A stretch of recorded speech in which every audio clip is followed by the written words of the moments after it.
The Business Executive and the Fisher. There once was a business executive standing on a beach in a small fishing village. Looking out to sea, he noticed a local fisher rowing his boat to shore. The business executive was impressed by all the fat, fresh fish that the fisher had caught. When the fisher arrived on land, the business executive complimented him on his catch. Yet, he was curious. How long does it take you to catch your fish? Oh, it takes about a few hours. So why don't you go out and catch more? Oh, I have more than enough to feed my family. So what do you do for the rest of the day? What do I do the rest of the day? Well, every day I wake up early and I catch fish for a bit. After that, I go home and I play with my children.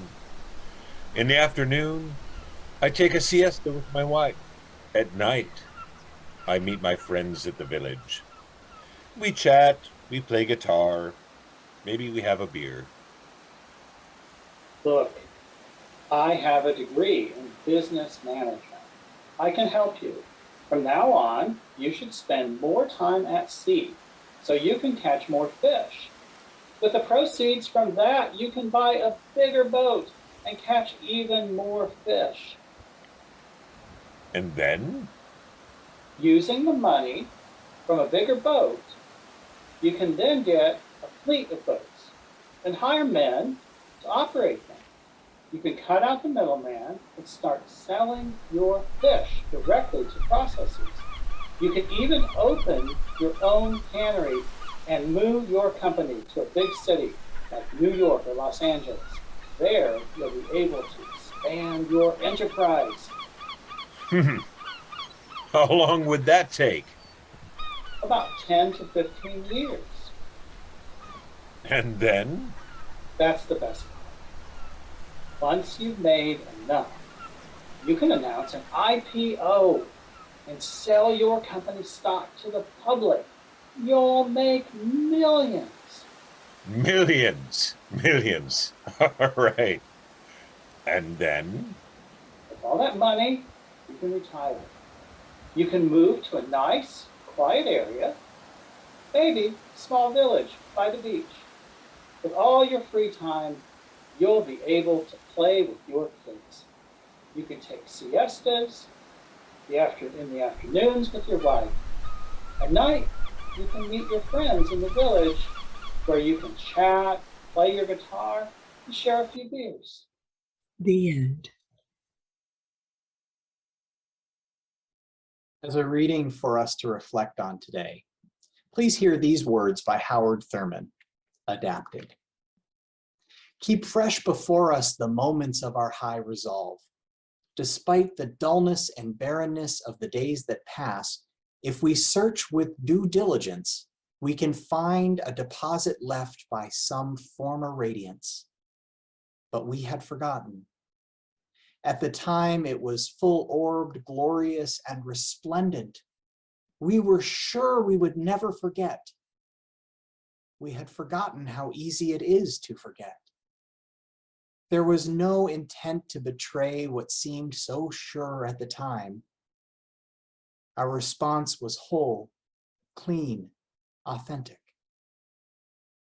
But little by little, there crept into our lives the dust and grit of the journey.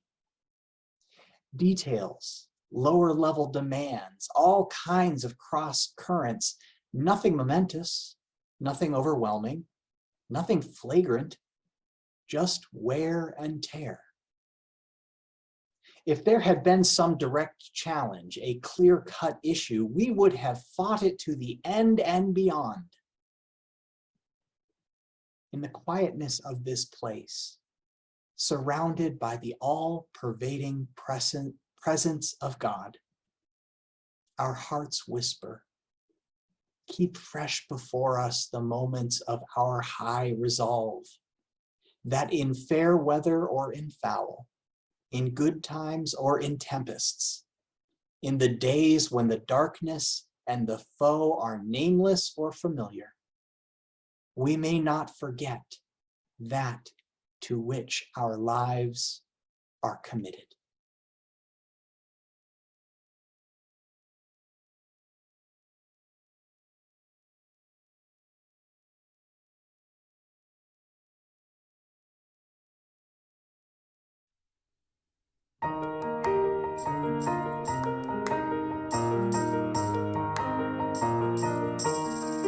From the light of days remembered, burns a beacon bright and clear, guiding hands and hearts and spirits into faith set free from fear. Where the fire of commitment sets our mind and soul ablaze, when our hunger and our passion meet to call us on our way, when we live with deep assurance of the flame that burns within, then our promise finds fulfillment and our future can begin.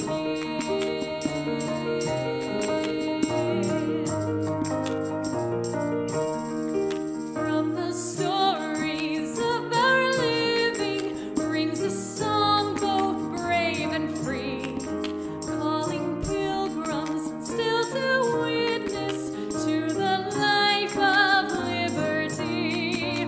When the fire of commitment sets our mind and soul ablaze, when our hunger and our passion meet to call us on our way, when we live with deep assurance of the flame that burns within, then our promise finds fulfillment and our future can begin.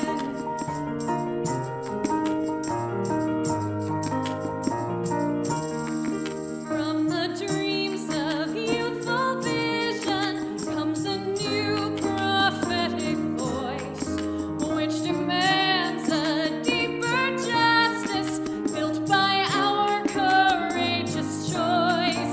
When the fire of commitment sets our mind and soul ablaze, when our hunger and our passion meet to call us on our way, when we live with deep assurance of the flame that burns within, then our promise finds fulfillment and our future can begin.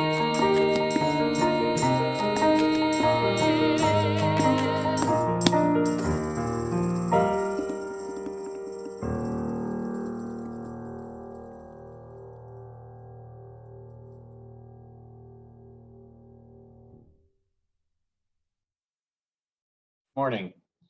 My name is Reverend Joseph Donatone, and it is an honor to serve you today. I'd like to begin by taking a moment to lift up the fatigue, frustration, and fear many of us feel toward this new COVID-19 variant. As we approach 2 full years of battling this pandemic, a new and far more contagious variant, Omicron, is the very last thing we need right now. We've also just turned the chapter to a new year. In the past, it was almost cliche to say things like, "New year, new me." Such bright and cheery statements can seem tone deaf and privileged in today's world. Today we might say, "New year, same old me, struggling to keep it together day by day." What do we do with this tradition of looking to the clean slate of a new year? Can we still project our hopes and dreams onto this blank canvas and create resolutions to act and live differently? I'm not sure. But however challenging, however uncertain, life continues to move on. And we Unitarian Universalists never back down from a challenge. We have found a deep well within ourselves to continue our efforts to make positive change in the world. While we will continue to do this, it can be helpful to know just how we dig those deep wells and what keeps them filled, almost sometimes beyond our expectations. In that light, I would like to share a big insight that came to me from a little book. About 3 years ago, I decided it was time to clean house. I took a hard look at my schedule, budget, and living space. My life had become so complicated. I was bouncing around from commitment to commitment, shuffling around stacks of papers, and forgetting the due dates on some of my bills. It was clear that I needed to streamline my life. I have also always been a little bit obsessed with the fantasy of extreme portability. You may have seen stories online about people who live out of a backpack or only own a total of some arbitrary number of things, like 100. I only own 100 things. I'm not that extreme, but I do hold on to the fantasy of moving my entire life, all my worldly possessions, in the back of my little Kia Soul to wherever my ministerial calling takes me. Now, that pick up and go dream was gnawing at the corner of my brain as I was assessing all the clutter of my life. Luckily, I stumbled across The Life-Changing Magic of Tidying Up, the Japanese art of decluttering and organizing. Author Marie Kondo presents her manifesto in this little book. Quote, "A dramatic reorganization of the home causes correspondingly dramatic changes in lifestyle and perspective. It is life transforming," end quote. For Marie Kondo, the key to a happy life is a decluttered home where we have intentionally minimized our possessions.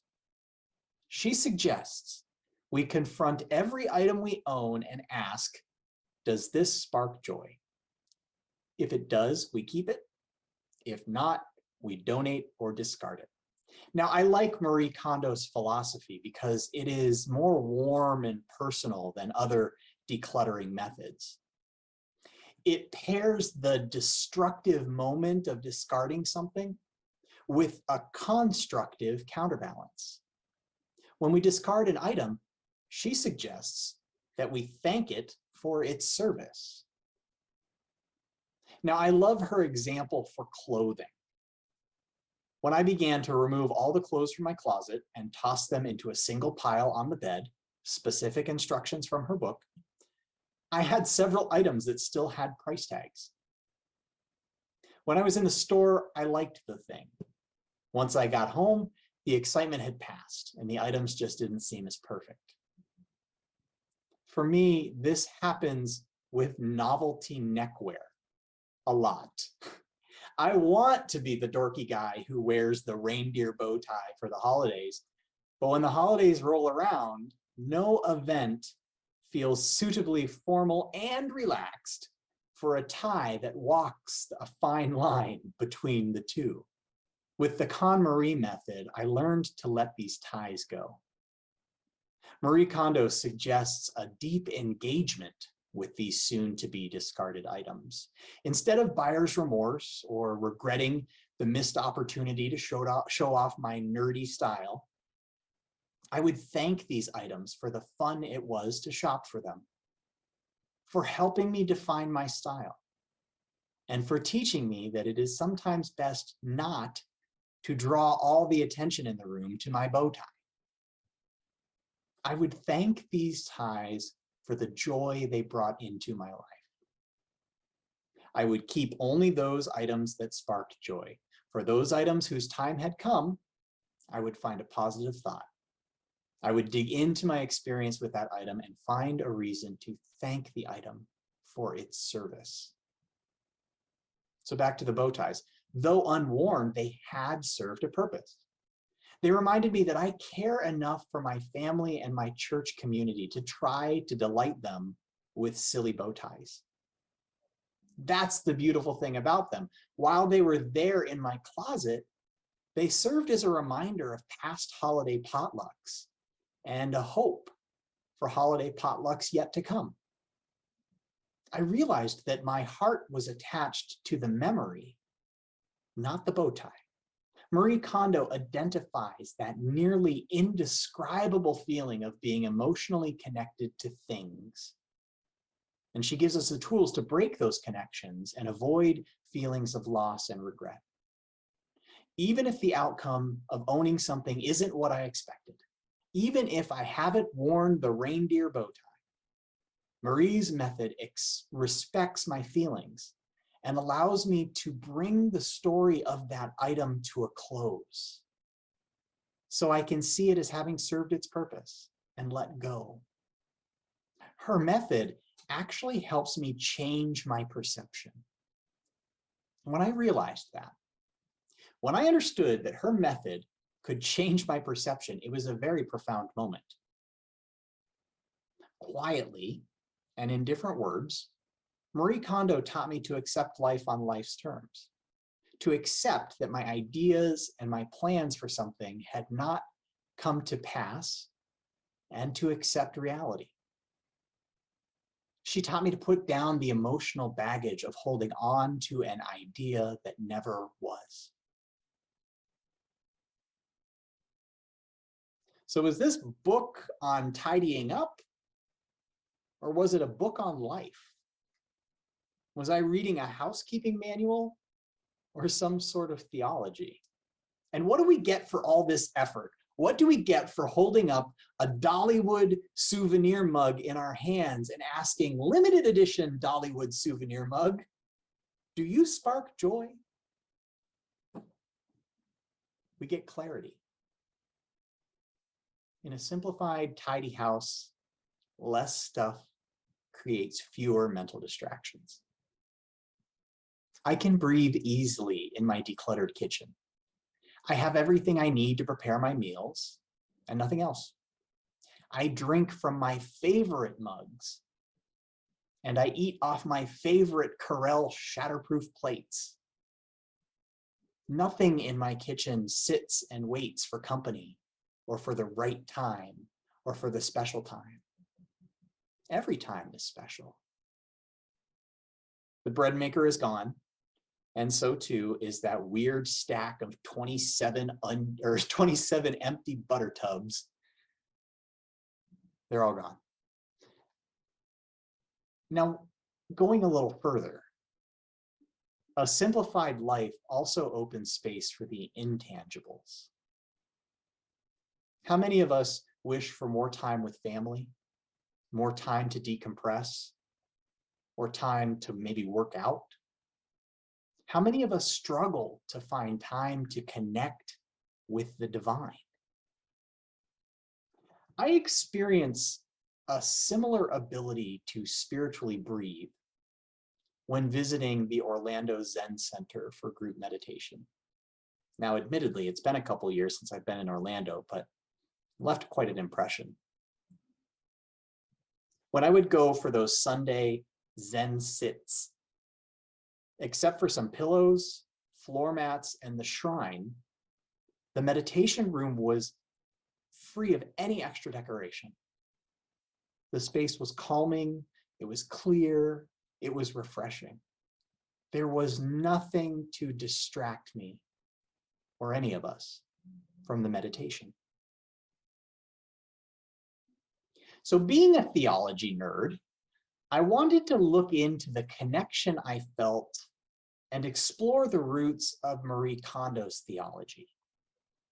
Now, I assumed Marie was a Zen Buddhist because her ideas fit so neatly into that Zen ideal of simplicity. Now, simplicity shows up in Zen Buddhism quite frequently. Bhante Dhammika is a Buddhist monk and spiritual advisor, and he writes, We can be simple in many ways, but the most important of these are in how we live, how we use our mind, and how we relate to those around us. To have simplicity of lifestyle, we need to remind ourselves of the original purpose of things. We never forget the true purpose of the things we own. In the Metta Sutta, the Buddha praised the qualities of being easily supportable and not constantly busy.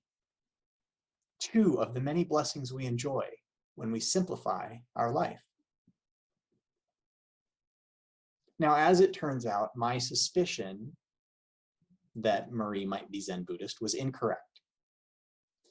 Marie Kondo blends several Japanese religious and spiritual traditions together. And she spent 5 years as a maiden attendant, a Shinto shrine. And that's similar to being a nun, high level of devotion. And Shinto and Buddhism are two unique traditions. Marie Kondo herself says that Shinto religion inspires her method. Cleaning and organizing things properly can be a spiritual practice in Shintoism, which is concerned with the energy or divine spirit of things called kami. Shintoists believe that a spirit or kami inhabits every object. If you've ever watched the series on Netflix that came out of this book, there's a moment when Marie will tap gently on stacks of books with the back of her hand to wake them up. In that movement, in that ritual, she is waking up the energy or spirit within, the kami. And this is a common understanding of many earth-centered traditions where nothing in the world is truly inanimate. Everything in the world is imbibed with some sort of energy that connects. Now, going one step further, Shinto also believes that there is a correct way to live. And as Marie Kondo says, quote, treasuring what you have, treating the objects you own as not disposable but valuable, no matter their actual monetary worth, and creating displays so you can value each individual object are all essentially Shinto ways of living, end quote. So when I simplify my life, I am brought more closely in alignment with my ideals. For me, I live by the phrase, live simply that others might simply live. So while creating a serene refuge at home, I also open up time for the intangible experiences that give my life meaning. And in doing so, I confront the evils of consumerism, materialism, greed, wastefulness, mindlessness, and the self-centered, never-ending quest to keep up with the Joneses. So is this little book on housekeeping or theology? For me, it most certainly is both. I find a renewal of the spirit when I follow Marie Kondo's suggestions. She helps me align my ideals by urging me to be mindful about what I buy and what I choose to keep. Walking into a room that has been transformed by her method, I feel calm and I feel peaceful. But wait, Joe. Some of you are sitting there probably already screaming at your screens. I just can't bite my tongue anymore. What about my books? I hear you. And I invite you to look behind me.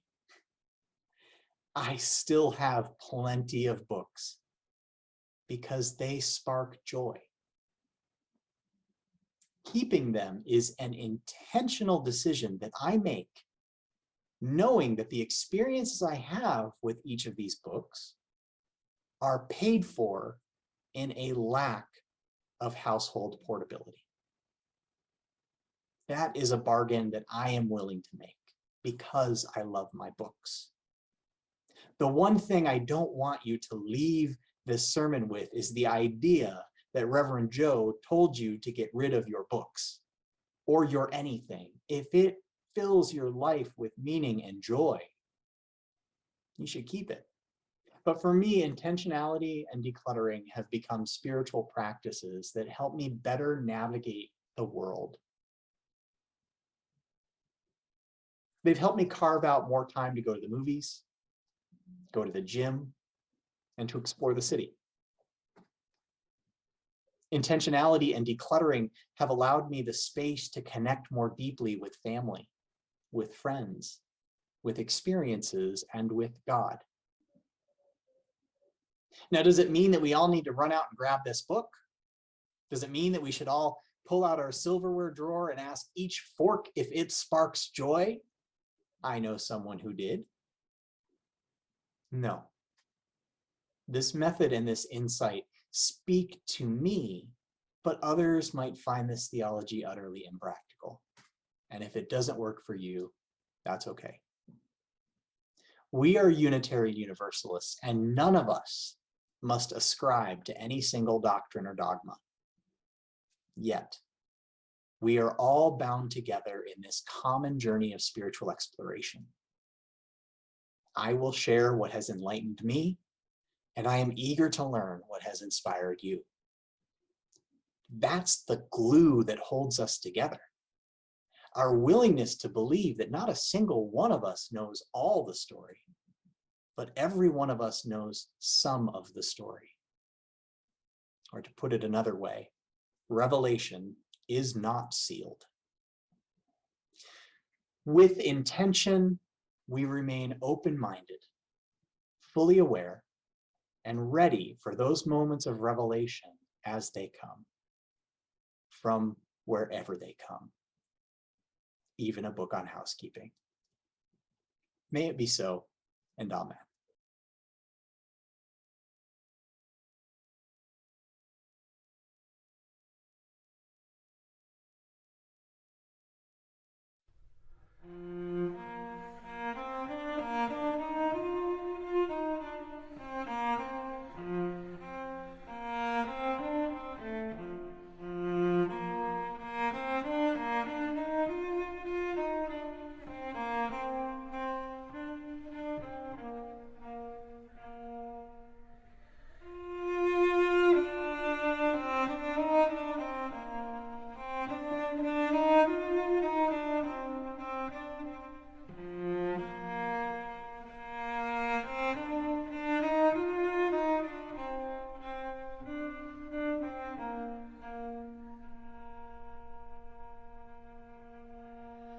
Tis the gift to be simple, tis the gift to be free, tis the gift to come down where you ought to be. And when we find ourselves in the place just right, 'twill be in the valley of love and delight. When true simplicity is gained, to bow and to bend, we will not be ashamed. To turn will be our delight, till by turning we come round right.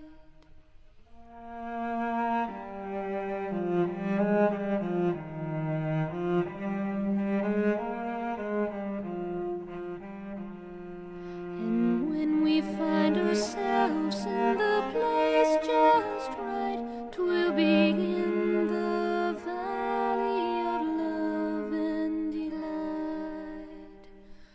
When true simplicity is gained, to bow and to bend, we will not be ashamed. To turn will be our delight, till by turning we come round right.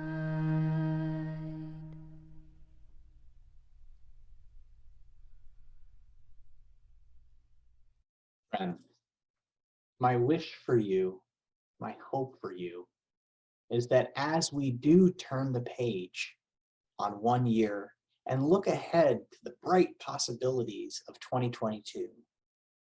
That you hold true to our values, that you hold true to your own guiding light that comes from within.